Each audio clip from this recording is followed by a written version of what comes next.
Hello, everybody, and welcome back to another episode of You Got, a Game of Thrones podcast. My name is Sophia. My name is Carly. Woohoo. Yay. Yay, in case you didn't know. In case you weren't sure at this point. You know, because we're here. No, we are here to talk today about Season 8, Episode 3. Yes. The Long Night. The Long Night. The Long Night, indeed. It was the longest night.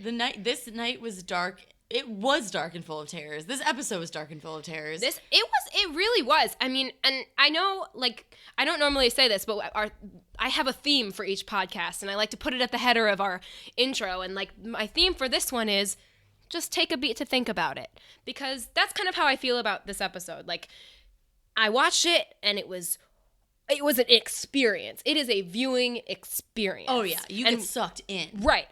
But after thinking about it a little bit more, I had some issues, and that's, so just take a beat to think about it, and so yeah, I that's kind of the long and short of what I felt. Yeah, I've definitely had the same experience where in the episode I was super excited about it, had that little gut voice that would come in and be like, that doesn't seem right, and then the more time I kind of gave myself to think about it, I liked it a little less, but I will say that after that again, took yet another beat to think about it even more. And I kind of came two around. Beats, in fact. Just so many beats to just think about it because, my God, you guys, there was a lot in this episode and also, like, not enough in certain parts. I don't know. But I will say it wasn't what I expected. It wasn't my favorite, but I had a great time.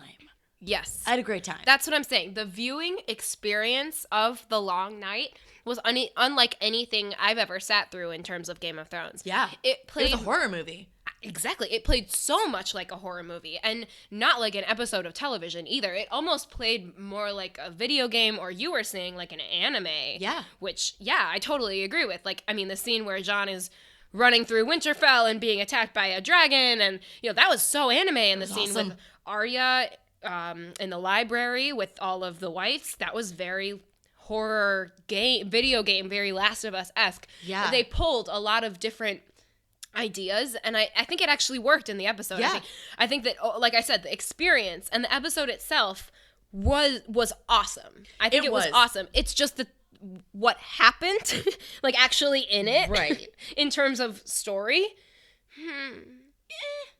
like in terms of what it means for the plot of Game of Thrones, like, and for 8 years of build-up. Like, yes. One thing I will say is they went full zombie. Like, they went full Game of Thrones episode World War Z. Yes. Like, just in terms of them, like, piling them in front of the wall. This is, in my opinion, the most zombie we've seen the whites, which was awesome. I agree. They was such a horde mentality. Yes. Yeah. And so it really did play like a horror movie or like a horror game, and that in and of itself made it worth it. I'm so glad that I watched it live. Yes, this was the first episode in a really long time where I felt like viscerally uncomfortable and just grossed out and creeped out, and I need that. Like, I want that real reaction and like physical reaction that kind of makes me unable to watch to not watch the show. There were parts of it that were really hard to watch. Yeah. I even held up my computer at a certain character's death. I was like, you saw me. I watched part of it through the cracks between my fingers when I covered my face. Like, that was Lyanna. Yeah, but I think that it did do a good job in terms of telling each character's story within the episode.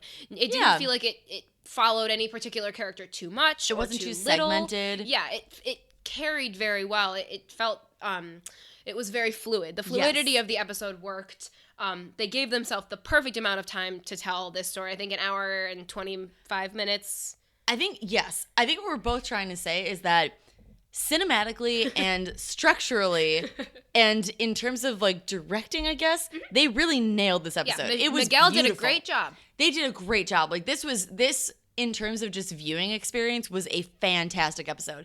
In terms of Game of Thrones story, there's a lot else they could have done. And guess who this episode was written by? Dan and DB.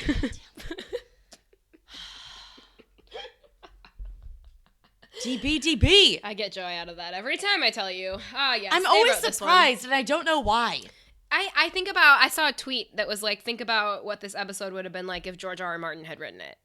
Everyone would have died. Right? Yes. But it would have been a payoff. There I would would have have been loved it. Please brutal kill everybody payoff, I love. But we're getting ahead of ourselves. Oh, yeah, you're right. We're getting ahead of ourselves because we need to talk about the positives before we get into the negatives, you know? Yes, I agree. Cinematically, they did it. Miguel Sapochnik is the director that needed to do this episode. He did Hard Home and he did The Battle of the Bastards. Oh. So he is the one to have done this episode. When they announced him as the director, I was like, okay, cool. Sign yourself up. Get ready. Strap yourself in. Good. Here we go. And I did strap myself in, and it was a roller coaster, just not the roller coaster I was expecting. No, it really wasn't. It feels like that one roller coaster where you look at it and you're like, oh my God, this is going to be the best roller coaster ever. This is a scary one. I'm so excited. And then you get on it and it's like maybe less fast than you expected. And like that one really cool loop that you expected to happen, not that great. Yeah. And maybe the roller coaster stops before you actually get to that loop. Yeah. And they go, you got to disboard. Yeah, or you get whiplash. Isn't a word, but you get it. You get disboard. You gotta get off. You gotta disboard this. You gotta disboard this babe. I don't know. I agree. Or it's like you get whiplash from it or something. Like there's. Yeah, I did feel a little whiplash. Yeah, I felt a little whiplash. I actually did get whiplash because I fell onto the floor when Arya jumped through the air. I was just like at that last moment, I was just like, what? I did not see that coming at all. She did actually text me that because we were together for most of the episode, like almost 9/10 of the episode we were together. Carly left. Sorry, Carly. Come on, excuse me, guys. Can I just say? Listen. There were 5 minutes left in the episode. I made promises. She left. I'm sorry, that actually wasn't a good excuse. I made promises. No, promises are good. Always keep promises. Except for when it comes to Game of Thrones. Well, that's true. I'm kidding. Well, but I know. It just prolonged our experience of having to talk about it, which is great because here we are now. Here we are. I think that's why we do what we do. I think let's get into some highlights because this episode was very battle centric and there wasn't a lot of dialogue, as you mentioned. I loved that. Yeah, what did you think? So, and I guess again, like this goes back to the technical aspects of it rather than the story. But this episode was almost no dialogue. Mm-hmm. I think I probably got like 2/3 in where I was watching it and I was like, wow, there hasn't been a word spoken in a very long time. Yeah. And I love that. Like, I really liked how artistic this episode was. There were even some tracking shots, like with John, that were really, really good. Yep. So I thought the artistic choices in that, and I mean, the less dialogue there was, the more we could just focus on the battle, which, right. Or even just like, I don't even know, we talked about this. I don't even know if I could call this a battle episode. We could just focus on what was going on in front of us. Yeah. Yeah, so I loved that. I loved the lack of dialogue. There was a lot I really liked about this episode. I don't think the dialogue was necessary because the story was being told through the action. Mm-hmm. And they did a very good job of telling the story through the action. The Dothraki horde goes into, the dead horde. The dead horde, right, and all of their flaming swords go out. That is a very cinematic moment, and the silence that falls. What? You're making the pun face. The night is dark and full of hordes. Carly, I lost track a lot of years land. That one. It didn't. I agree. Not so much. I agree. Not so much with the landing of the pun. There's something there. You'll find it. I believe you'll find it. The night is dark and full of. It can't be hoarders. Then it's just a bunch of people keeping a bunch of stuff. Just a bunch of people keeping their loot. Holding on to their loot. Just holding on to their treasures. Again, another video game reference. Oh, this all is those true. Characters that run around with all that stuff in their pockets and you don't know where it is. No one does. You can't see it. You can't it's see just it. there.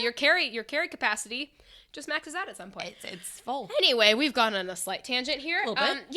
Yes. So in terms of the lack of dialogue, I agree that they because they chose to use silence in such a wonderful way. Brilliant. I mean, the scene when all those people are in the crypts and you hear, the men outside banging on the door. Oh. Open the door, open the door, open the door. And one of them goes to and Sansa's like, don't you dare.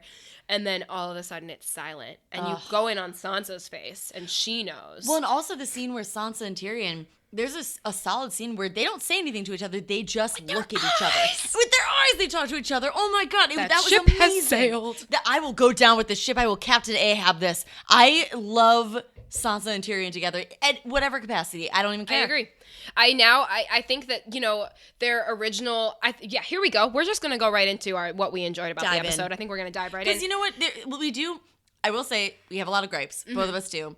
But I think we've both kind of come to a place where we do love Game of Thrones. And we want to give credit where credit is due. We have the show. We love the show. It is not perfect, but we do love it. And I think there was a lot. We're still here. We're still doing this. We're still chugging along. But I think there's a lot to be celebrated in this episode because it's a beautiful episode story-wise. We'll get into it. Yeah, I know. That is a great way to say it because we are here because we love Game of Thrones, and this episode, it is Game of Thrones at the end of the day, and it gave us some very wonderful moments with some characters and some, you know, wonderful ends to some characters. Maybe arguably not as many ends as we expected, but some ends anyway. Really quick. Yes. I just realized I was trying to do the pun as The Night is Dark and Full of Horrors. It's The Night is Dark and Full of Terrors, so that made no sense at all. I wasn't even going to say anything. I was just like, I'm going to let her go with it. Like, it's fine. Sure, yes. Everything's fine. It hit me a second ago. Anyway, let's get... So no, there was no making that pun good, is there what we're wasn't saying. Any good... Okay, all right. There was nothing there. Glad we came back around and solved that one. Yep, okay, cool. I went through a bunch of oysters and there were no pearls.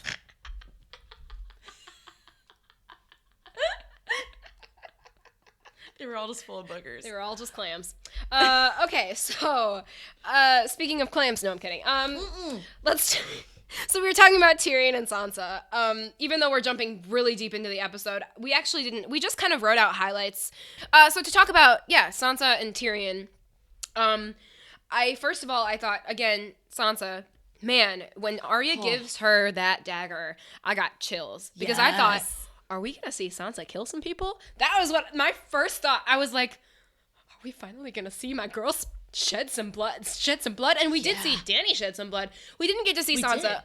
However, she did prove herself as the Lady of Winterfell. Yes. I think wholeheartedly. We've all known it. But in this episode, there was no question about it. She was just cool as a cucumber the entire time. She wasn't freaking out. No. She wasn't like, and you remember, I mean, in the Battle of Blackwater, you know, she's kind of freaking out in that. Yeah. Like, she's faced this kind of exact same thing before. Which I think is that's such a fascinating parallel, is that she, at the Battle of Blackwater, she was so different, and her life was so different, and she was still kind of below in, like, the version of the crypts there, basically. Right. Yeah. I think that's such an interesting parallel because when you look at how much she's grown, I mean, like, when she was at the Battle of Blackwater, I felt bad for her. Yeah. Now I just like her a lot. Right. And I think she's so capable. Right. And yeah, exactly. I just want to see what she's capable of all the time. She's calculating now, and I think she's, oh, God, I love her. And I do think she's safe. I agree. I think that, you said that this episode has now made Tyrion safe, which is very interesting because I think that is maybe because of Sansa, right? Sansa now puts stock in Tyrion. She hasn't quite before. She was the one that kind of wrote him off. She's like, I used to think you were the cleverest man I ever knew. Not 2 episodes ago. Yeah. And now they're the ones that go to protect the rest of the people in the crypts. Yep. The 2 of them find themselves together in this moment when all the... You know what? One that we were right about. We'll get there later. We were right about it. We were right about a slight plot right point. About that. Most people were. But we were. Most importantly. First. Maybe. I mean, not first, but like pretty early. Really early. So early. Okay, anyway, So, I thought that this was, these are 2 characters that don't fight. Tyrion wanted to be in the battle. Which I loved. I feel like we got a little glimpse of old Tyrion there. We got like, and they he and Jaime had talked about, we're different now, there's no going back. But I loved that we got to see the Tyrion that personally I completely... What made him my favorite character is just his ability to plan and his ability to notice things that nobody else notices. We saw him be his kind of like, he was itching to get up there to just be like, I know that we could see something they don't see. He wanted to be strategizing and be part of the battle. And I love that he kind of came back to us. I agree. And Sansa kind of just snuffs it out with saying, you're dumb. No. Because if you go up there, we'll die. And she's proven correct not many scenes later when they're all banging at the door. Yeah. And what we talked about earlier. And, silence falls. So she's proven right that Tyrion most likely would die. And Tyrion most likely would die had he been in that battle. There's no question. I mean, Brienne and Jaime are up on the tower, when it gets run over with Davos. I don't know. Beric the Hound, like they're all up there. Tyrion would have been killed. There's no question about that. So he needed to be out on the crypts, and Sansa tells him that. And I think Sansa telling him that made Tyrion realize that he has to be brave in a different way. Yeah. If he's going to survive this, he needs to show bravery. And he did. He did show bravery in that scene, in that moment when they don't even talk. They just talk with their eyes. Love it. And now Carly and I want them to get married. Ship it. Remarried. Ship I mean, it. they never really got They're annulled. still married, yeah. Technically. Her And marriage Ramsay's with dead. Ramsay, worst. Well, we don't even think about gone. him. Bye. Bye. Bye. No, I kind of love them together. I think that love they it. would be a power couple, and they respect each other. There's a very clear Yeah. respect that they have now for each other. Oh, yeah. Even if they're not a couple, I just want to see them do everything together. I want to see them, like, plan battles together. That's what I want. I want them to strategize together. Yeah, I mean, I would, look, I also want to them to get spin off. married. Well, I do, but I don't know that they would satisfy each other in the way, but they would be a marriage of minds that is so incredible. And because they both play the game, but in different ways, right? Tyrion grew up learning the game from Tywin. Cersei grew up learning it from, Daenerys. Nope. So many. Oh, God. So many strong women. Sansa grew up learning it from Cersei, who is Tyrion's sister, who also learned from Tywin. So she's like, she got double the knowledge that Tyrion did. Yeah. And Tyrion sees it. He's like, oh my God, this girl, She's got Lannister learnings and Stark learnings. Look at her. She must be queen. She must be queen. We would love that. Yes. So yeah, I do think that him kissing her hand and then going out to face the Whites, like he found bravery. So did Sansa. Yeah, they both did. So big highlight for me was that. The other person I really want to talk about is the person I never thought I would be excited to see show up to a party that she wasn't invited to. Melisandre. Yes. For the first time, I was super happy to see her. And big witch energy. Big witch energy in a big way. It was awesome. She showed up. It was so good. One of my favorite parts of this episode is just when you see all the swords lighting on fire. Yeah. That was incredible. And I know that like it's a little cheap. Like it's nothing like strategic that I really liked or all that story related that I liked, but visually I thought that was so cool. And it was kind of, this is very much a redemption episode. It was kind of the beginning of a little bit of Melisandre's redemption. Absolutely. I was so excited about that. And I thought, I don't know, I thought we saw a lot more of her character post realizing how many mistakes she made. I agree. I think she walked into that battle full well knowing she wasn't going to come out of it, which I think that's a very important thing to start with because Davos meets her obviously when she walks in at first. He's like, "Oh hell no, I'm not letting you in. Like no. you caused me great harm, you ma'am." And he goes and he's about to tell her that with his fingers that he has. I was gonna say Sophia is pointing at me with like a claw finger that apparently she thinks Davos has, like shaking her finger like a crone. I get emotional, okay? It's curling the more you do it. Why? I don't know. I can't control it. Why is I this Davos' finger? I don't know. He like comes out and he's Yeah. like, "You lady." It's getting so close. I know. Boop. That's nice. Okay. Yeah. So he comes out and he's going to kill her, and she says, "You don't need to kill me, Sir Davos. I'm going to die by the end of night anyway. I'm just here to do my job." And he, as an honorable knight who has a lot of resentment toward this woman, gets that and understands that because she already is acknowledging her fate by walking back into Winterfell. Yeah. And she knows either she's going to die by Davos's hand or just, I mean, how she dies. Which, Yeah. But like she knows she will die. And I think that that's a really important entrance for her. And just, like you said, the start of a redemption that we all needed to see because she burned a child at the stake. She's not done some great things. Like she's not been great, okay? There's been leeches and fire kids and a lot of bad. It's been rough. Burning of effigies. Just a lot of fire. She, I honestly think this is the first time I've been happy to see her. Yeah. And I wasn't at first. I was like, come on, we didn't need this. You weren't invited. Please stay away. Right. As soon as the swords lit on fire, I was on board. And she has another moment. She lights the trenches on fire. It's Bran Ex Machina, it's Mel Ex Machina. We got full witch power, which I love. Witch. So good. She goes, she full witches out. Like she lights the trenches on fire. I mean, it's all for naught because the Whites, again, have this horde mentality. Yes. But it's another moment of redemption that shows that she is willing to do it and go out there. She almost gets killed in that moment, Yep. right? Like, had she not lit those up on fire, she would have gotten a white in the face. Yep. No one wants that. No one wants that. No one wants that. No, not anywhere near you. No, keep them away from me, please and thank you.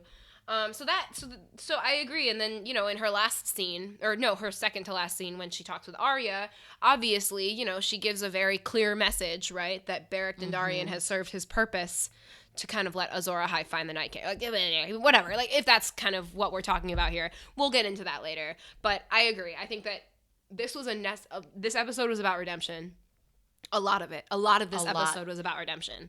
Which leads us to... And she got that. Which leads us to who? Theon? Theon Greyjoy. Theon Greyjoy. Who had the biggest redemption this episode? I do believe it was our young Master Greyjoy. Young Master Greyjoy. Of the Kraken. Clan. Yes. Yes, the Kraken clan. The clans of Westeros, you know. You know the ones. The ones. The great clans of Westeros. As they've said in every season. We have known that Theon was going to die and or bite it ever since he said that he was going to defend Bran at the Godswood for the Night King, right? Yes. So we've known that this is his redemption arc. Exactly. Theon will die defending Bran. And that does happen. It does, yeah. R.I.P. But what happens before that is Bran tells him that he's a good man. Yes. That was the real redemption for him, I think. Exactly. For him personally. For us, it was seeing him, really give his life to this, but for him, he needed to hear He needed to hear Bran say it because he ruined Bran's life. Yeah. Rickon is dead. Rickon can't give him anything. Yeah. Bran told Theon exactly what he needed to hear because Bran knew what Theon was going to do. Yeah. He knew Theon was going to die. There was no question. Either he was going to die because the Night King was going to show up, and I mean, it's exactly what happens, but he was going to die. And so Theon takes that, and he doesn't even say anything to Bran. No. He just kind of turns. You see it in his face. Yeah. You see this, you see that he's Ned Stark's ward in that moment. Like, you see this, right? Yes, you do. Yeah, you see it. You see the Stark in Theon when he turns to face the Night King and runs head on. Yep. With his spear. He dies instantly. Yeah. Not instantly. No, the Night King defeats him instantly. Yes. He gets defeated instantly. And then he dies on the ground. On the ground. But, it's kind of one of those moments where it was bittersweet because he was redeemed. He was redeemed. And we've seen this character go through so much. And I will give this episode a lot of credit for killing off Theon. Just because... Yeah, right? Yeah, I really do, because as much as I like seeing... This is going to sound kind of monstrous, but as much as I like seeing characters who really don't deserve to die or get any redemption just kind of die because of battle, honestly, that's where I am at with the show. I really want to see my favorite people die a little bit. I want to see those stakes there, but I'm happy that Theon... We got to see Theon go out as Theon. Yes. And that was up in the air for a long time. Right. Theon has been Reek for how many seasons of this show? Long. I mean, he was not Theon. He said that. And Sansa was the one that brought him back from being, Reek to being Theon. But we weren't actually sure. And in that moment, it was so clear. And in that moment, I swear we were Theon. Every episode. What was it? Arya, Tyrion, now Theon. Cool. Yeah. Who will it be next week? We have no idea. Carly will let us know. Just wait. Pun Watch 2019. God, I'm so excited. It's your favorite. Shaking in my bootstraps. I can't wait. Quivering even. Out of excitement. Yeah. Cool. Theon. Yes. We love him. R.I.P. R.I.P. I can't wait to see Yara. Oh my God. Because I wonder what this means now. Because I do think think about Yara until literally right now. Well, Dany needs an army. She lost her Unsullied. She lost her Dothraki. Obviously, she does need to go to the Iron Islands and hook up with Yara. So maybe I hope that they'll bring Theon's body back and maybe honor him in a way, and we'll get as something like that. That would be really, really nice to see. Yeah. So that's a wrap on Theon. A wrap on Theon. R.I.P. And now his watch has ended. Which is just, I say that for every character. Yeah, because Ed is actually the only one whose watch ended. Yeah. Ooh, speaking of. It's interesting to note that, Ed was the first one to fall in the Yeah. Battle of Winterfell. He falls right in front of Sam after he saves Sam's life. And I kind of said that Ed would be the first one to die. If in terms of just battle, it would be a hard loss, but not a loss that would be painful. It was a Watchers on the Wall loss. It was yeah. Well, okay. Okay, no, For non-book readers, maybe. You're right. It was a step up. It was a step up from that. Like, Don't you throw Gren and Pip under the rug like that. I'm sorry. I don't know. He was the pawn, and we were waiting for the knights and the bishops and stuff. This is the rooks, the knights, and the bishops. Yes. Yes. Yeah. It's interesting because Ed was the 999th Lord Commander of the Night's Watch. The wall is now fallen. The White Walkers are destroyed. Yeah. So he was the last. Yeah, this is now the Night's Watch has ended. Right. So when Ed died, the Night's Watch died. Yeah, I think you're right. And so it's just a very interesting thing to note, whether or not it's a highlight or a low light, it is a thing that happened. Mm-hmm. Now the Night's Watch, I don't know what's going to happen there, but there's nothing to defend anymore beyond the wall. So what is the Night's Watch? As far as we know. That's for later. Yes. Yeah. So I just wanted to note that because I think it is a very interesting, and I wonder what they will do sort of with the Night's Watch, if they will continue it on or if it's just kind of done now, because there would have been a 1,000th Lord Commander, but it's kind of, I don't know, there's something to be said for him being the 999th, right? Can you imagine being like the next guy in line who's like, oh, I gotta rebuild all this? This is gonna be the 1,000th. Like one of those lackeys was just like, man, I survived this, and I thought I was, man. Yeah, he's just a small boy, like Ollie. No, nothing. Okay, that just put a damper on that. Okay, real quick. Speaking of small yet mighty people. Oh, nice. Let's talk about the character with possibly the most badass death of, definitely this episode, but of many episodes. I would argue many episodes. Yes. Yeah. Mm-hmm. Lyanna? It's whatever you want. El Mormont. El Mormont. El Mormont. El Jefe. Yes. Yeah, no. Awesome. Okay. Yes. Yes. I really loved, I thought that they did Lyanna Mormont a lot of justice. Yes. I think. I also don't know necessarily that she needed to die. So I there's that, but I also think that the way that they chose to do it was excellent, and if they weren't willing to kill off any other main characters, of course she was gonna die, right? Yeah, I gotta say, she was on my kill list for a pretty long time because it makes sense. I mean, it just made sense. Yeah. She's not as big of a character as the main squad that we have all followed, but at the same time, they want to kill somebody that we all feel something for, and who doesn't love this character? She was awesome. Right, and as they said in the Beyond the Thrones, she was only supposed to be in one scene ever.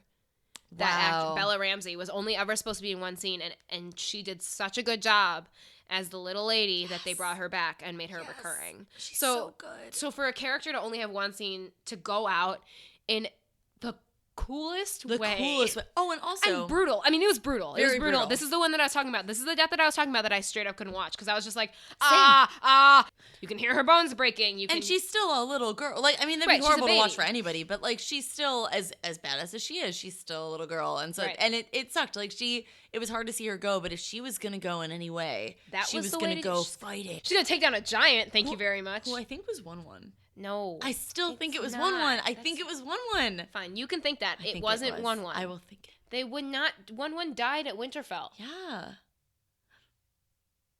I don't know. I just want to believe it. And it was before he raised all of the dead. Yeah. I just want to feel something. Okay.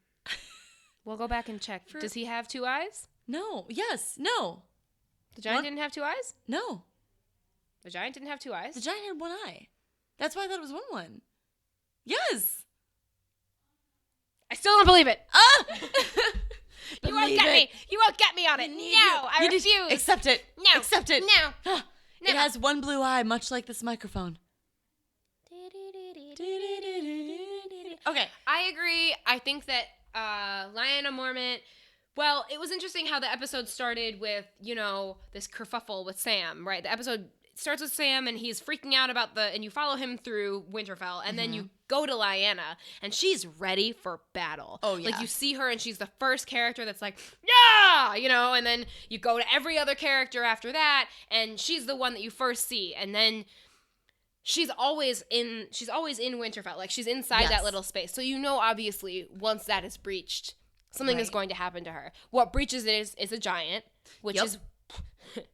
And she's so tiny. She's so small. And that's what's wonderful. She doesn't get scared. It, like, bats her to the side. Yep. She stands up, yells, and goes at it. Straight up runs at it, and it was amazing. And it grabs her right up. That was terrifying. I thought that was going to end. I thought it was going to end very differently. I thought it was going to end with her just kind of becoming mush. Yeah, me too. Which I think is probably what they maybe would have done in earlier seasons. I'm glad it did, and I'm glad that it ended. We got a little bit of gruesome stuff. You heard the bones. You heard the bones for sure. Awful. Yep, that was awful bones. Yep. Not necessary. No. But was, I guess. But man, like realistically, yes. But yeah, I mean, when you're being, squished by to death by a giant hand, which is so realistic. So realistic. Yes. It happens every day. I mean, I 1 in 5 people every day, Sophia, will suffer from giant squeezes. They're just hugs. They just want a hug. They're like Lenny from Of Mice and Men. Oh my god. They don't know how strong they are. No. You're hurting 9th grade Sophia right now. Same. Oh, that was 7th grade Carly. My school trusted us with a lot of emotions. Yeah, geez. I was going to say, okay. Like, I had to read Johnny Got His Gun, and I was like, why? Oh, no. Why? Okay, tangent. Yup. So, yes. Lyanna going out in the way that she did, she took out a giant. I mean, she rails its other eye, its working eye. She had a warrior's death. With, a dragon glass dagger, and then falls to the ground. Yeah, warrior's death. It was great. It was honorable, and it was the right way for her to go, I suppose. Yes. Fine. If she was gonna have to die, this is the right way to do it. It's weird that it was a kid, but it's fine. You know what? This show has killed so many kids. I'm not a lot of kids. It's fine. Another honorable moment that I feel deserves a highlight. Can you talk about it, please? I don't want to talk about it. Let's just take a moment of silence. I was having an emotional moment, Carly. I know, I'm trying to get you out of it. Did it work? Yeah. Fine. Congrats. You're welcome. Jorah. Let's talk Jorah. R.I.P. I don't even want to say those words yet. No, it hasn't quite sunk in that he's dead. Like, it is weird. It's weird. He's a character that's been around since season 1, much like Theon, but he's been a guide. Yeah. He hasn't been like us. Like, Theon's a kid, right? And we can empathize with him because we're around his age. Yeah. Jorah has been a guide. I mean, he's been a kind of creepy guide, but he's been a guide to Dany. And we've known him as that for 8 years. Yeah. And so, in the moment when Dany needs him most, he shows up. And he fights to the death for her. Yeah, he does. And didn't even get the last words about it, no, but that's fine. For griping later. We'll gripe about that later. Right now, we're just talking about him as a person. He was amazing. Oh, man. So the monster in me is very happy that this happened just because he was on my kill list. And I loved him. I loved this character. It's very upsetting to see him die after surviving Grayscale. I'm, like, especially upset about that. Yeah. Like, they went to great lengths to save this guy. Yeah. And he's dead now. Which, I mean, this episode was very much about people surviving as long as they were kind of, like, fulfilling their destiny. And this kind of brought him full circle. It did. Just in the way that the Red Woman and Beric kind of served their purpose and served the reason that they were here. I do kind of feel like Jorah's story came full circle, just like theirs did. I agree. Protecting Dany. And I think it was a good way to go if he had to go. No, I agree. I think that, like I said, in that moment, he showed up when he was needed, right? Mm-hmm. And I want to talk about Dany, but you mentioned Beric, and I do want to talk a little bit about Beric, because I think that you said he and Jorah both had, and Theon, they all had redemptive arcs. And Beric died protecting Arya. And obviously we're going to talk about Arya, but she gets her own damn segment. Oh, yeah. Thank you very much. We're going to talk about her later. Don't you worry. Don't even worry about it. But I just want to talk because Beric dying means that he's finally served his purpose. Obviously, his purpose was to keep Arya alive. Right. Which kind of similar to Hodor, honestly. I'm sorry. I know, but like that's what I think of. That's a good parallel. Yeah. That's a very good parallel. He does actually hold a doorway too in this. You're just killing me, Carly. I'm sorry, that one wasn't even a pun. It's just real. Punch. One-two punch. Don't. What? It's just 1-2 punch. Pun. The word pun is in punch. I wasn't proud of that one. I don't like that one. Anyway, Barrack and Jorah, they both went out honorably. Both didn't have any lines, which didn't have any departing lines. Oh, Gripes. Jorah could have save for Gripes. You're right. Jorah could have at least said, "Yep, nope, we're good." Nope, Gripes. But I appreciate that. They went out honorably, and they went out protecting the one that they were sworn to protect. Yes, that's important to me. Now that we've talked about Barrack, we can kind of go into who Jorah died to protect, and this is a highlight for. This is where you and I start to differ in our opinions. Yes. A highlight for me personally was Dany fighting, Daenerys being thrown. Sorry. Wow! You get your time. Thank you. You get your time. I get my platform. Thank you very much. Stand upon it. Gladly. Okay, I just stood. She stood on it. Yes. I stood on it. But also, okay. Daenerys has always been a character who has let others do the work for her. Yeah. Not in a bad way. She's guided them in the right way. She's always felt like she's the one guiding the hands, but she's made people kill for her, do the work for her. She lets her dragons burn people for her. She's never actually killed someone with her own two hands. Her fighting method was through her dragons. Right. Not by her own hands. Not by her own hands. Mm-hmm. She is thrown into the middle of the battle. Literally. Drogon is hurt. First of all, don't land Drogon in an army of whites. Why would you? Why would you? That's a dumb. That was a cardinal dumb. But she did it. Yeah. And then he gets hurt. He gets, he takes off because he straight up can't. Because he's covered in ants. Covered in, who are stabbing him. Yep. And so he throws her off, or she gets off. I can't quite remember. She gets off, and then she is on the ground with all the whites that he is throwing off of his body. Yeah. So not only is she on the ground with whites, they're falling on top of her. And she doesn't have anything. And in that moment, I think maybe for the first time since season 1, we saw Dany be afraid. Yeah. And that, to me, is a highlight. Because we have not seen her quiver in the face of anything. Or shown any, human negative emotion besides being, rude. I didn't get what I wanted. Sorry, I'm late. You know what I mean. She's been on a tear. She's been on a bit of a tear. She's been on a bit of a power trip. Yeah. Honestly. So to see her be faced with her own mortality in that moment was why it was a highlight for me. And then Jorah shows up and throws her, and she all of a sudden is like, oh, right, I'm alive.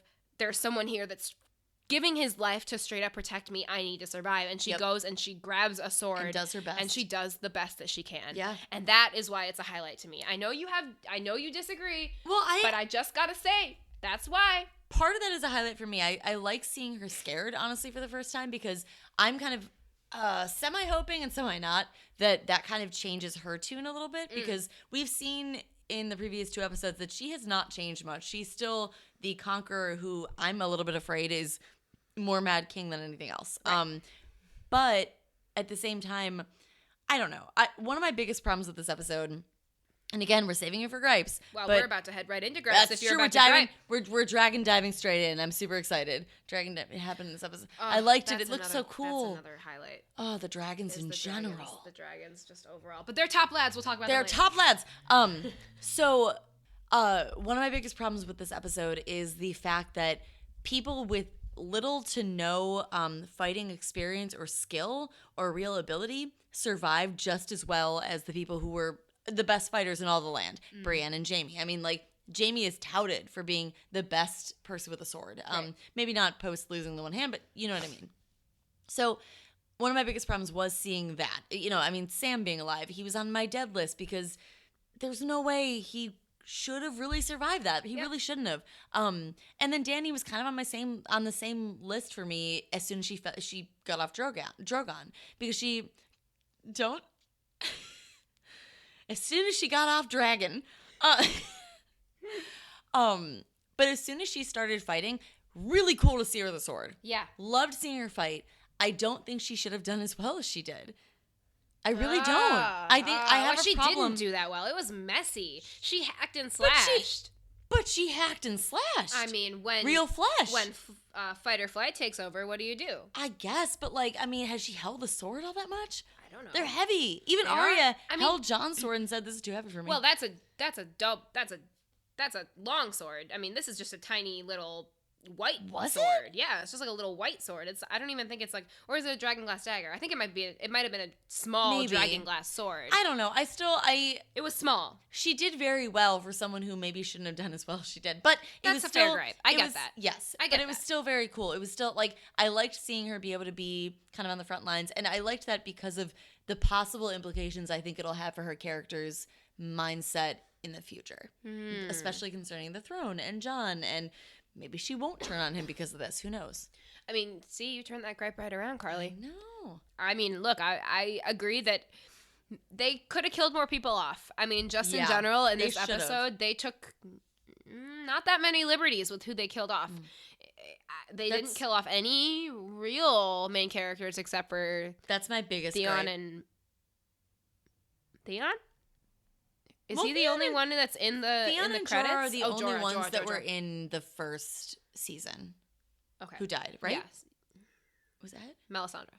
Oh, Melisandre. No, she's entered in season 2. No, she's entered in season 2. See, and that honestly, like number one gripe that I had about this episode is I was going into this kind of ready and sort of wanting to really feel like I've lost people who I've been watching for 8 years. I feel pain.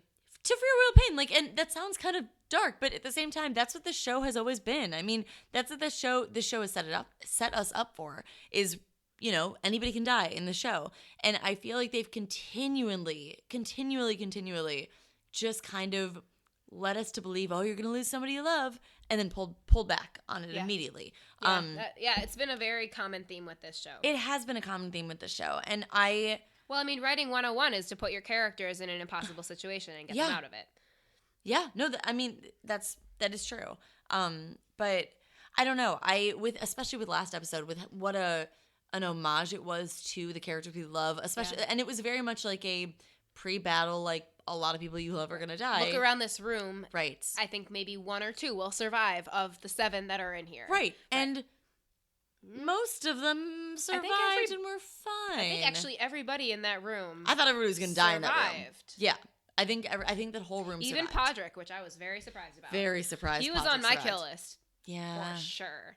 I agree that I think that they could have done more. They could have made it a bit more impactful. They could have made it a bit more emotional, especially because there are 3 episodes left, and losing a few characters that aren't, you know, like I'm not sad about Jorah and Theon and super Beric sad. And they Mel. were like they were real losses, right? And like they were real losses, but they're not what I expected in terms of an episode that said it was going to be devastating. A Ned Stark didn't die. We didn't get that feeling of a red wedding or a Ned Stark. It was scenario. not the red wedding. No. It was not the purple wedding. It was not Watchers on the Wall. It was not Battle of the Bastards. It was a lot. Well, I mean, it kind of was Battle of the Bastards because a similar thing happened in Battle of the Bastards where no one that you loved actually really died except for Watchers on the Rickon Wall and One.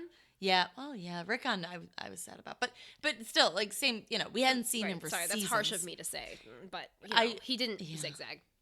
He didn't zig. I won't let go. Never forgive. Never forgive. Never forget. He does not get redeemed. Right. He does not get redeemed. So simple. Not something so much to gripe about, but to celebrate just with you and I. And I think maybe it's a gripe. It is a gripe, but it's something that I can celebrate because we were so right. And that's about the crypts. We were so right about the crypts. Why would you send people into the crypts? It is a basement of dead people. Right. Jon knows. Well, he knows nothing. We've officially understood and figured out that, he truly actually knows nothing. Because he knows what the Night King does. He knows that the Night King can just create lift hordes. the dead and create hordes. Why would you not? And I'm saying, okay, the crypts are the safest place for people to be. Mm-hmm. Why not just move the body? It's like in Poltergeist. Right. Pull out the bodies. You move the headstones, not the bodies. Like, move the bodies. And yet, they didn't. And so, you know, when the Night King raises, you know, all the dead. He raises all the dead. All those whites come out and start attacking people. Yep. My gripe is that it wasn't enough because we didn't see anybody we knew. I was like, where's Rickon? Where's Ned?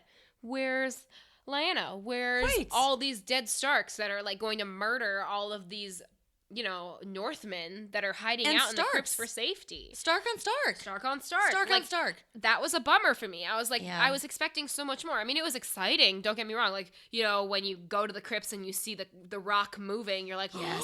And the little mummy hand pop out. I love the claw boy. It was so good. Boy. He shows up and then he just nothing. I don't know. Like it all, and maybe like Miller would have happened if, you know, Arya hadn't done what she did, but like I was expecting more, and I was very I was disappointed with that. I really, really wanted to see a headless Ned Stark. Well, I really wanted to see his little head rolling around and biting people. But I wanted to see Lyanna Stark as a. Well, I really wanted to see that. They cast her, man. It wouldn't have been that hard. I know. It would have been really good. And I also feel like there could have been a really interesting emotional connection there. Yeah. With Sansa. I mean that would have been not necessarily, I guess, important to the rest of the plot, but it would have been a good character moment of just like, this is a Stark on Stark battle now. Right. Anything. Just give us something. Throw us a bone here. Or like have Sansa like look at one of the dead whites and have it be wearing like Stark armor or something. But there was just nothing. It fell flat for me. Even though we all knew it was coming, they could have done a much better job. It was like they checked it off the list of like, okay, we'll do something with the crypts. Right. It's like, obviously, you could have done more. Right. Yeah. So that, agreed that's definitely a gripe. And a celebration. And a celebration. It's both. But I guess that's kind of where it ends for me. Like, in terms of celebratory stuff. In the crypt specifically, or no, just in terms of like like highlights in the episode. I think that like that's just kind of like okay. Dragon fighting. Well, that's what we'll get to in the top dragon fighting. Yeah. That's really beautiful episode. Dragon fighting was great. My highlights are Now you got gripes. I got gripes. Tell me I your got gripes. gripes. You got those good gripes. I mean, my biggest one is just the lack of core characters who we lost. Okay. I didn't walk away from this episode feeling any real loss. And actually, like, as much as I like the redemption factor that the characters we did lose got, I feel like because of that, I almost didn't have as much of an emotional connection because I thought, okay, like they're ready, let's go. Right, because their story is done now. Their story is done, yeah. Right. Exactly. Like we could have seen Jorah again, but it wasn't necessary. Exactly. So one of my other biggest gripes with this episode is that when we look at the battle, and when we look at battles in Game of Thrones, historically, one of my favorite parts of watching any battle in this show is the strategy behind it. Blackwater's a great example. It always will be my favorite example because there's so much strategy in that fight. It's amazing. And you're watching them make the decisions the whole entire time. Exactly. And we are as in the dark as the characters are sometimes. Right. I mean, it's so cool. And like, I loved that episode for the kind of twists and turns that we were taking on that made complete sense. In this battle, I just felt like there was no strategy. There was so much they could have done. And they just kind of prepared for a regular army when they knew better. Jon knew better than to do almost anything he did. Which didn't fit to me. Like, I understand Jon is not the smartest character, but he was smarter than this. And I don't really understand why we didn't get a little more strategy and planning. And I know it was a quick turnaround for them to plan this, but at the same time, there was no strategy in this Jon's literally battle. fought the Night King before. He's seen him raise the dead. Yeah. So, like, first of all, sending the Dothraki horde with flaming swords into another dead horde, and first, that's not gonna work. No, you're just giving him more bodies. Really big, bulky, like strong bodies. Yeah, yeah. So that was I agree with that gripe. I also agree that it just like it made you said, you brought this up when we weren't recording, but you said that like they've all fought battles before. But they fought battles with armies. They fought against other human beings. This is a horde. This is a hive mentality. This is different than anything they've ever fought before. This is swarm and overwhelm. Right. It's not strategic. It's not strategic battle. Right. It's so clearly you need to take a different approach to it. Mm-hmm. And their approaches were just dumb. Yeah. There's no, like, wait, like, the whole sending the Dothraki in, and then Dany sees the Dothraki getting killed. Duh. Which did look cool. It did look cool. It looked cool. I mean, I feel bad for the Dothraki, and I think that they should have been served better justice than that. Because agreed. Same with the Unsullied. But completely agree. Here we are. Like, but Dany, seeing them die, seeing her horde die, even though she'd already accepted them being the first to die, but watching them die, she has this moment where she needs to go out and defend them. Yeah. But, like, why wouldn't you just send a dragon out and shoot the horde so you can see what's going on, so you don't have to face the darkness head on? That was one of my biggest issues. Why would you send them out into the dark? You have dragons who can light that stuff up. Please do it. Thank you. Like, is it that they didn't want to show off the dragons? Because clearly she had no issue with that. She got on Drogon almost immediately. Pretty fast. And then Jon's like, don't, because we got to light the trenches. And she goes, and then Jon follows her. Because Jon knows nothing. Jon knows nothing. He doesn't Instead know of anything. staying with Rhaegal to light the trenches, he goes with Dany to do whatever Dany frickin' does. Yep. And then they go on a, I don't even know. Weird storm joyride. That was so weird. Yeah, it was so strange. And I didn't know what was going on. That was actually very hard to watch, because I was like, what am I looking at? I'm still confused. What am I seeing? Were they chasing a mirage? Like, I don't know. I don't get that scene at all. I've watched it a few times, and I'm still like, got nothing. I do have one thing to celebrate from this part, and I forgot about it. After seeing the storm that was following the Night King, we know what it means when they say winter is coming. Oh, yeah. I did not understand that before, I don't think. I get it now. I was like, oh no, he literally straight up brings winter. He brings the winter with him. Like, winter has come. Yeah. And it's intense. I didn't know it was going to be a wall of winter heading towards the awesome. land. That was a good surprise. So good. Magic winter. A little love in the gripe session never hurt anybody. Throw it in there. But overall, yeah, the battle was weird. That first part especially, and poorly planned. And Jon, I fault him entirely, because he's the only one that's fought these guys before. Yep. He should be able to know. Another gripe. I mean, I know we're going to talk about Arya later, but killing the Night King. I'm a little... Great character moment for Arya. Weird story choice. Yeah. I'm a little flabbergasted, to be honest. I so did not see this coming. I didn't think he was even going to be here. I didn't either. And then he was, and then I was like... And this is again where you and I differ, because I did not like seeing him at all. I thought every single time he showed up, it felt cheap. I was like, what are we looking at? Is this like a video game villain cutscene? Like, what's going on here? I didn't like it. When he's like on the ground and walking, I felt like it was weird CGI that didn't work. Like, I got totally taken out every single time. Uncanny Valley. Yeah, it was very, but like, yeah, that's a good way to put it. It was very Uncanny Valley, and like, I did not like it. I was like, I don't understand. Also, we don't know anything about him as a villain. Yeah. And I thought we would learn more before he died. I thought, like, he's not fully fledged to me as in terms of a villain. Which is really frustrating, because again, like, I keep saying this is one of my biggest gripes, but this is one of my biggest gripes is this has been built up from literally the first scene in the show and in the books as the end-all be-all villain. The White Walkers, like, the winter is coming, the ice zombies, basically. Like, the army of the dead is coming. Yeah. This is the big bad. The long night. The long night. I wanted to know who the Night King was. I wanted to know everything. And instead we kind of get a death that seems unsatisfying because there's nothing else behind it. And I think they gave us some interesting hints. He wasn't harmed at all by fire. Does that mean he's a Targaryen? Right. Does that mean he has magic on his side? Yeah, that thought definitely crossed my mind. But yes, I don't think... this is, again, where you and I disagree. I don't think we'll see him again. I don't know. I don't know. I don't feel... I don't want to believe that we're done with him. Because I still believe that Bran becomes the Night. Like, that is just always a theory I will live with. And here's the thing. I don't necessarily disagree with you. But I'm not saying that Bran is a Night King. I'm saying that their power clearly is connected. And just because the Night King is now dead, I don't know that, like, his power is so... He was so powerful. Yeah. Like, that power can't just go away. And I think that he and Bran were connected. So somehow either Bran gets it by proxy, or maybe he's always been connected to the Night King, and until the Night King died, he didn't have this influx of power. I don't know. I do think that there's something there. Yes. Because Bran just... another gripe, Bran was, as a tweet so succinctly put it, he was a lump. He's a lump. Why is he here? Why is he here anymore? What did he do? What? Nothing. He became a bunch of birds.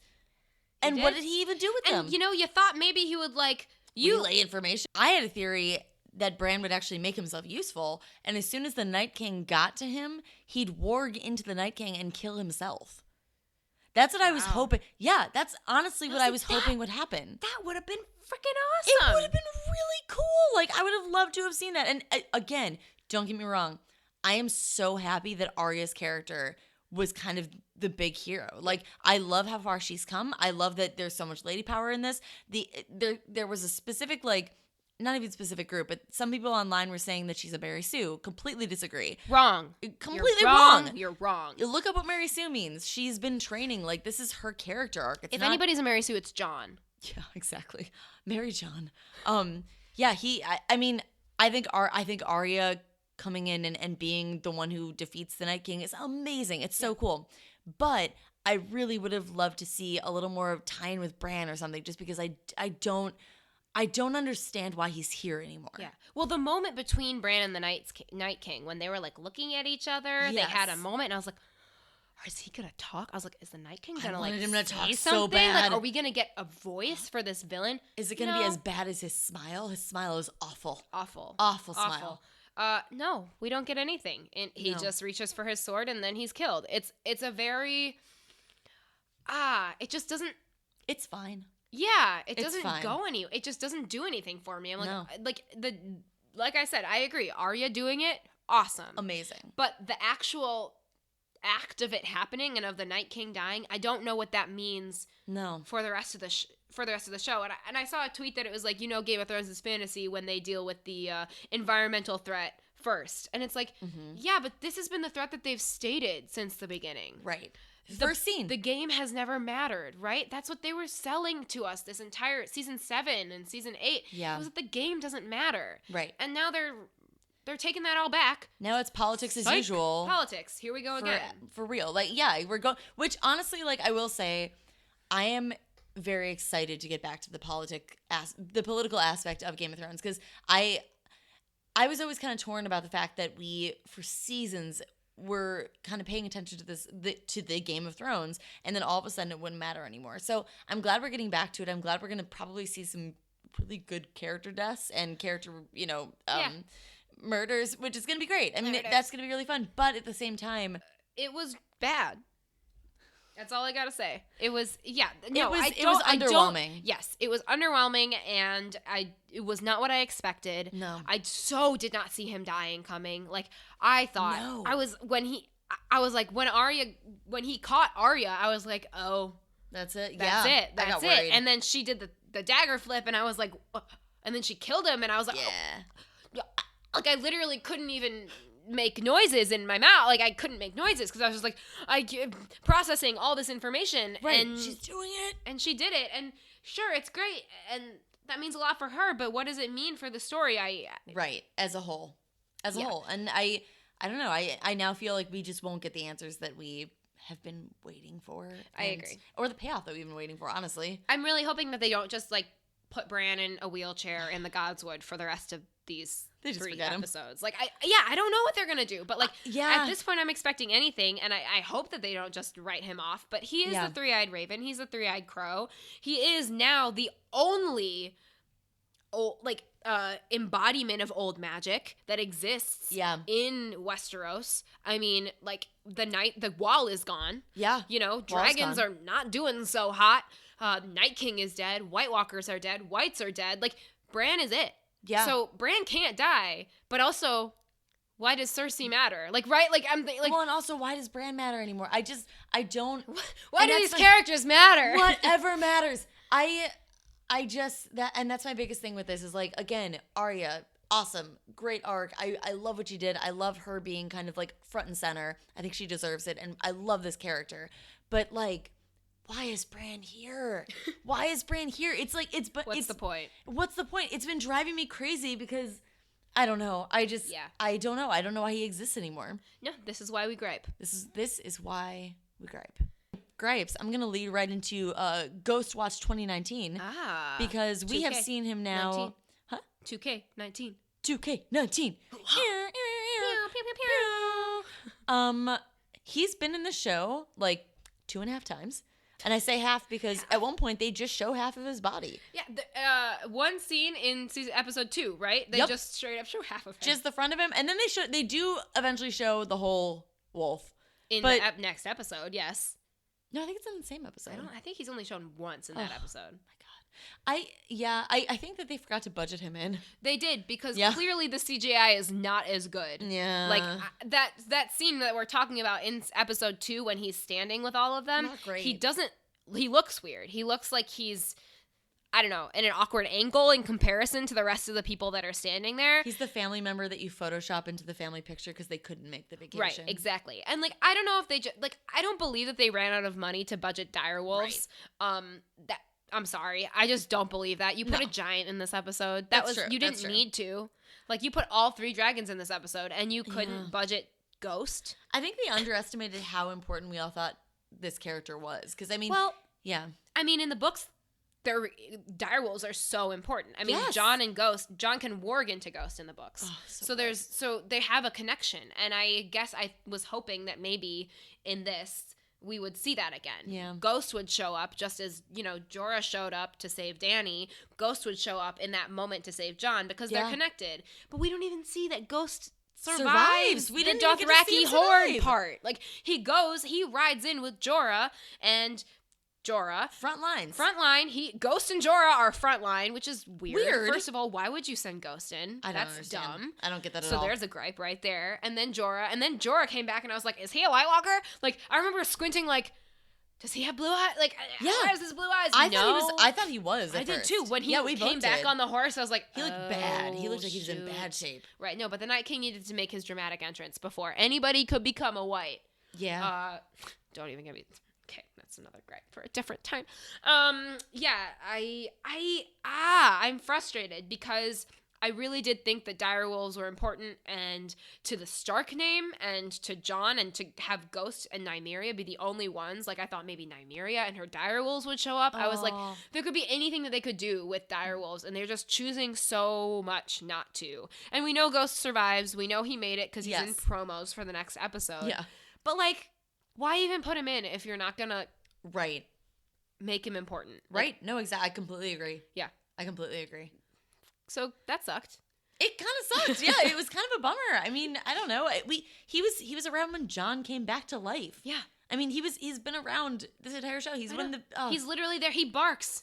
He barks before Jon takes his first breath. Like, Jon and Ghost are so connected. Are you kidding me? It's weird. And it's a little, okay, well, it's a little upsetting that since finding out he's a Targaryen, it's like, well, see ya, wolf ghost. Like, that's fine. Right. And then goes right to the dragon. It's like, well, okay, hold on. Where did he come from? Wouldn't it have been amazing if when Jon is fighting through Winterfell, Ghost and, like, Viserion shows up, Ghost, like, jumps in and, like, claws down Viserion, and like Jon can then run to the Godswood, but instead Jon is just trapped by Viserion the whole time, and it's like, I think Ghost would have been killed immediately if that happened, but it would have been awesome. It would have been awesome, and it would have given him like a purpose and a death that would have mattered. It would have mattered. There would have been stakes. Would have been like, Ghost, not Ghost, but Ghost. Like, that would have been sad, but it would have been stakes, and yet they didn't. Nope.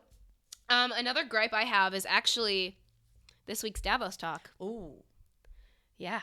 Why are you griping about Davos? I'm not griping about Davos. I'm griping about the writing about Davos. Yeah. Moment of silence.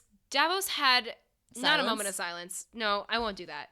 I think Davos's moments were very interesting in this episode. They were a lot more about Melisandre than they were about himself. Yes. We didn't see him fight once. Like, no, we didn't. Davos I'm sorry, where was he during that battle? We see him at the beginning, and we see him at the end. Yeah. We see him when Melisandre shows up, and he goes to be like, I'm going to kill her. And then she goes, you don't have to kill me. And then Davos goes, okay, right. I guess you're probably right. If you know you're going to die, I don't need to kill you because I'm an honorable knight. I won't. Which is good, but there was such a clear lead up to, or like a setup, I guess, for Davos to maybe get set up to kill Melisandre. Because, I mean, if you look at it, okay, in the episode before this, they showed him interacting with like, you know, second Shireen, who kind of looks like her, and that kind of and that like puts that whole, you know, story into Davos's head again. And then the Red Woman shows up, so of course he's gonna want to kill her. Right, and I think and you were saying, like, he does. I think he walks out that last scene. He walks out to kill her. Hand on sword, ready to go. Ready to go. Yes. Because he's like, I have to do this. This is my destiny. Yes. And she's already gone. Like, and he is like... She did redeem herself. So I do like that. I like that he kind of gave her like a maybe not forgiven, but like he lets her pass. He lets her into the castle. But I'm just frustrated that we didn't get to see him fight at all. I know that he's not a fighter, but like he was at the Battle of Blackwater. He was at the battle. Like he's in the Battle of the Bastards. I'm sorry. Like you can't not give him like screen time just because you want to make him important for Melisandre. Like, if every other character, Brienne, Jaime, Pod, Gendry, Grey Worm, they're all Tormund, they're all fighting, and Davos is just kind of like... hanging out, reacting to things. Hey, you guys. She's dancing. What's going on? Like, what's going... Like, he kind of shuffles up. Like, I don't have a hand, but I can hold...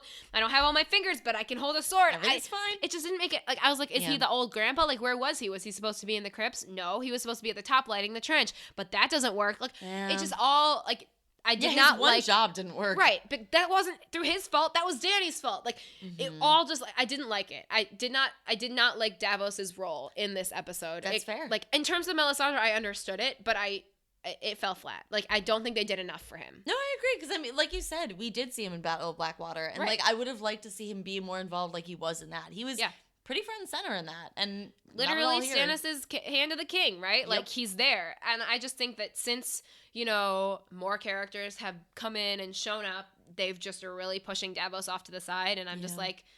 It frustrates me. It really frustrates me as a big fan of him. And knowing that Gurm loves Davos and knowing how important Davos is to the story, it just frustrates me. I'm like, why don't you guys understand it? But that's just a Sophia's own personal gripe.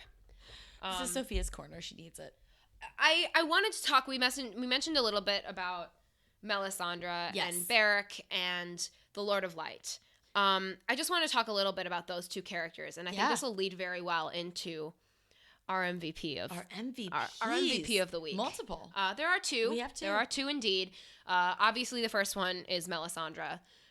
Just for doing it, for finally showing up, man, and like proving that she can do something we all like. Well, that she's fulfilled her purpose. That she hasn't just been pointless this whole time. I mean, she needed to provide the light in this battle. She needed to be the one that told Arya that she was going to kill the Night King. She needed to be the one that Beric saw as a last person, a vestige of the Lord of Light. Because Beric died in the same room with Melisandre. And instead of bringing him back, she goes, he served his purpose. Yeah. And I think that's very interesting because it means that both of these two characters' purpose had to do with the Night King. Yeah. Clearly, the Lord of Light wanted to stop the Night King. That was a big foe that the Lord of Light had chosen, had elected, had, you know, realized as a villain. Yeah, and 100%. I think that's very interesting that none of the other gods have shown power, and the Lord of Light showed so much power in this episode specifically, through Beric and through Mel. And through Arya. Because if she's Azor Ahai, then that prophecy...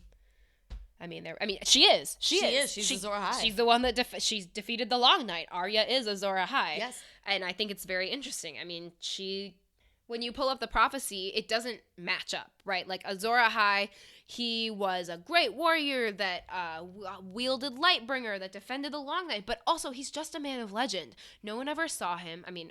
You know, like he's only born in legend, and we never knew what Azor Ahai was or who he was. So for it to be Arya is kind of a perfect way for the show to define itself versus the books. Actually, I like that. I don't know that Arya would ever be the one that is Azor Ahai in the books. I actually don't think that. I think it's probably someone else. Yeah.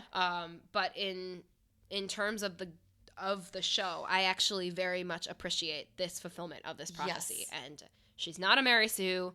Y'all can She is not a Mary Sue. Like, she is awesome. She's Arya. Awesome. And I think that this episode did such a good job of telling Arya's story. Yes. Like, obviously, Arya's our other MVP. In case that wasn't if you haven't clear. guessed yet, and she is no longer no one, and which again, like she hasn't been no one for a long time, but this is just This is pure Arya solidified Stark. it. This is Arya Stark. She destroyed. It was amazing. She was so fun to watch. Yeah, she was the if they were telling someone's story in this episode, they were telling Arya's story. Yes, I totally because agree. She was the only character that got multiple scenes where she was alone, where she was fighting villains by herself. You saw her go from no one to hitting her head to getting a concussion to being Arya Stark because she was like she lost all of her fighting ability in that moment when she hit her head. She was like concussed. Right. And she had to remember it all. And then roll the 20 for every single stealth move she pulled. That girl is the best D&D player, the best rogue I have ever encountered. Best rogue. Wow. And I mean, first of all, she kills so many whites. Of whites. Gendry's spear. Well, the spear that Gendry made her. So many whites. And then she's the reason Beric goes to the Hound and goes, if you want to live, look at her. I love that. And that is another call, too. Obviously, she's the one that Beric needs to protect. Yes. But Beric can't do it without the Hound. Right. And he knows that. Best team. Best team. Squad. So they're the ones that team up and save her. She doesn't really need saving, but they do actually save her. They do. And they're the ones that lead her to Mel. And it all just comes... It's full circle. Full circle. And Mel goes, what do we say to the god of death? And Arya, in Syrio Forel fashion, not today. And then she goes and kills the Night's King. She kills Death. Night King. With the Valyrian steel dagger. Yes, that was meant to kill Bran. That Bran literally gave her in the episode 2 episodes before in the same place that she kills the Night King. Yep. And it's so interesting because it's like they harken so much back. Right? They harken back to Syrio Forel. They harken to Jack and Hagar and the Waif. They also, she stabs the Night King in the heart, which is the Hound taught her how to fight and stab people in the heart because that's where you kill them. Like Arya's story has come full circle in a way, but it hasn't ended, right? So many characters arcs ended in this way, but Arya has now come full circle and now she gets to move forward. Yeah. Oh my God. That's why she's MVP. That is why she's MVP. We've seen this character train. She's had nothing but time basically to train and to get better at being like the world's coolest assassin. Yes. So to be able to see that like really pay off and to see her, defeat what I would still call like the big bad, like one or at least one of the big bads. Amazing. I love that they gave that to Arya. And honestly, after seeing Jon this entire episode, he wouldn't have deserved it. No, they need one. Like Arya is the only one. Oh, Arya is Jon. the only one that has gone through enough to be Azor Ahai or to be the one that killed the Night King and to have that mantle. If Jon had done it, it would have felt cheap. It would have felt cheap, and he didn't deserve it. I mean, he didn't plan this battle well at all. Arya did just as she snuck up on the Night King, just like she snuck up on Jon. She used her knowledge of like what literally she's learned. Her entire journey, everything she's learned up until this point was showcased in this episode. Yes, and that is why she's our MVP. MVP.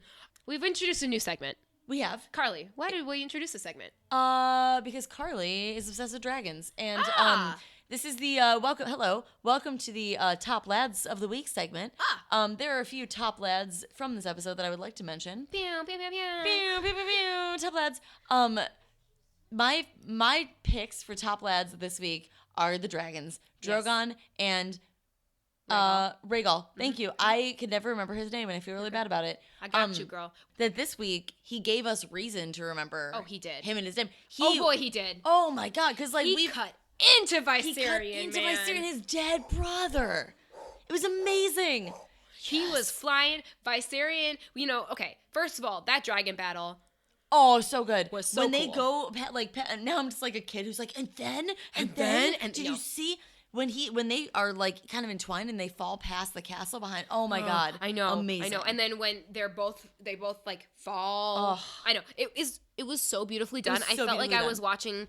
Like, I felt like I was looking at a painting or something. Yes. Like, the way that it looked, it was so beautiful. So beautiful. But the dragons really, I thought they felt like separate characters to me. They felt like they had personality. They felt like they had depth. They weren't just tools that were being kind of used by Daenerys to conquer or to do anything. Rhaegal was fighting to the death with fighting Viserion. tooth and claw and nail, and it was amazing. That was Yeah. So good. And then Drogon too, when Jorah has passed. I'm sorry. I know when Jorah has passed. Oh God. Drogon kind of wraps around Dany and Jorah because he's also been with Jorah since the beginning. He's known Jorah for his whole life. For his whole life, and he wants to comfort his mom too. And I just think because that he's a top lad. No, I agree. And Rhaegal is my top lad for just biting into Viserion and literally pulling off a chunk of his cheek. Oh. Like that was, and then Rhaegal survives. We know Rhaegal is okay because he gets pretty badly hurt in this battle. I was worried about that. I was too, but you said he's in the promo, and so I believe you. I'm gonna believe. They show 2 dragons, and then they show a close up of one that's green instead of. That's our boy. That's Rhaegal. Yes, that's our boy Rhaegal. Okay, yes, my boy. My boy. Yeah, I agree. Those are the top lads of the episode. Top lads. This episode was unlike anything we've ever seen in Game of Thrones. Yeah. And because of that, I think we have to give it a beard rating, unlike anything we've ever seen in Game of Thrones. First of all, we're giving a unanimous beard rating. You and I we've decided on this beard rating together. Yes, we did. Yeah. Which is pretty nifty. It's pretty nifty. But Carly, do you want to take us through our beard rating? I would love to. Okay. Our beard rating for this episode is it's the beard of the actor who plays Beric. Woo! So not Beric himself. No. The actor behind the character, Yes. Richard Dormer. Yes. Because it's not what we expected, but overall satisfying. Not gonna complain. Not gonna complain. Too much. I mean, listen. The beard could have been filled in a more creative way, is what I'm saying. Yes. But it could have been more filled in. But when we looked, the face though, there's a base there. There's a basis there that we like. Yes, you just have to go look at Richard Dormer. Is really what we're saying. Google Richard he's Dormer. a good-looking dude, and we were just very surprised. We were taken aback by how attractive he was. Yeah. And in this moment, we decided it's a Richard Dormer. It's a Beric Dondarrion. Beric Dormer beard. Yes, Beric Dormer beard. Yes. So that was the long night for you. I honestly don't know what to expect the rest of the season. I'm excited. No, we have no idea, and it's refreshing and interesting. And yeah, no, it's definitely not something I don't have any idea now. Of what's gonna happen, and that's exciting. It's pretty exciting, yeah. For as crazy as this episode was in ways that we liked and very much also didn't, like story-wise, I'm excited to see where it leads, and I'm excited to see, and there's gonna be bloodshed, so I am excited about that. There's gotta be so much more bloodshed. I hold true to my theory that was the bloody battle, but this next battle is going to be the emotional battle and the heartbreak. I think you're right. I think you're absolutely right. So I'm excited to see Cersei again. She looks good in red, so. Whatever. Next week will be fine. Good in the red blood of her enemies. But yeah, as far as this episode goes, that is all we have for you. Thank you so much for listening. Yeah. You can find me on Twitter at Chillin555. That's CHILLYN 555. And on my website, it's just carlinhill.com. Real simple and straightforward. Still so cool. You have a website. You can find me at Commander Tully on Twitter.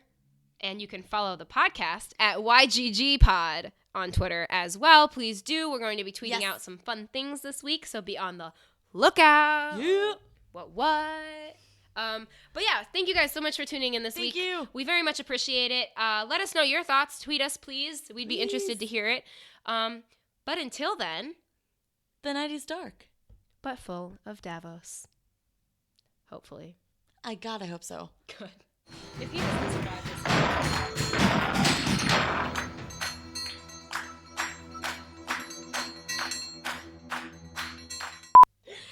We knew that Theon was going to die. Yeah. That was obvious when he said that he was going to defend Bran in the Godswood. Oh, excuse me. Whew. That was metallic. That was exciting. Well, when drinking beer. So when he was going to die from the moment that he said he would defend Theon in the Godswood. That was him, Theon, Bran, Sophia. What's wrong with you? Oh my God. Sophia.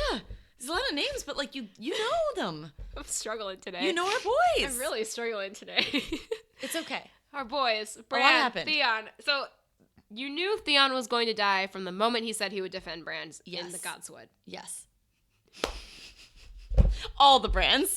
Several of them. He wouldn't defend just one brand. No. All the brands. Down to the last My brand. one. My brand.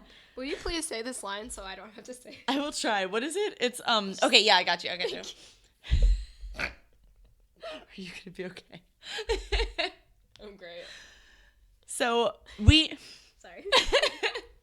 No, I'm good. Okay. So we knew that Theon was gonna die as soon as he said that he was gonna go defend Bran at the...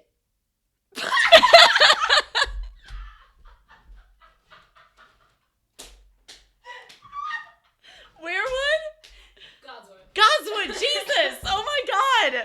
It's not even a line I've written. I just feel like now we have to say it on principle. I feel like, can we have this at the end? Yeah, as this like is a little... a blooper after the and now for the bloopers. And now you can hear how much we actually struggled recording this episode. We sound good except for when. Okay, anyway. Anyway, okay. Theon, Bran, Godswood. We're gonna get this right. Okay. Can I just okay. Theon, Bran, Godswood. Okay. We've known that Theon was going to die ever since he said that he would defend Bran. Don't laugh at me. Carly, I'm trying to get through this fucking line. I started laughing at it. I know. Okay, all right. Okay. You got this. It's fine. Yes. Yes. Theon, Bran, Godswood. Are we gonna be able to do this? I have to. You have to.